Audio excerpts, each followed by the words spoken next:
Welcome to the Slop Temple. We pray this video helps. You begin by verifying essentials.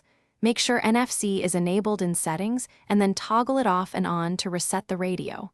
Next, disable battery saver and any aggressive power modes because they can suspend the NFC chip.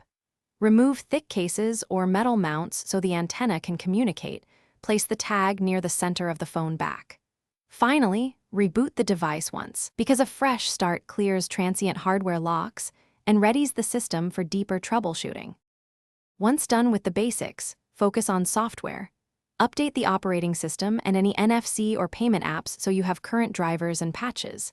Clear cache and app data for the NFC service and your wallet app, and confirm all permissions are granted, especially location and near-field access.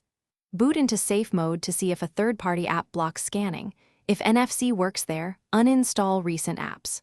Also, check contactless payment settings and default NFC action to make sure the right app handles tags.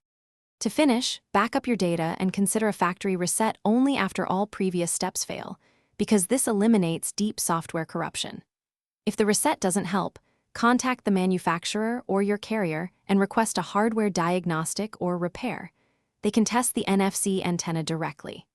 Make sure you test with a known working tag or another NFC-capable phone to isolate whether the problem is the tag, the reader, or your device. Quick tip, if intermittent, try moving slowly and keeping the tag steady.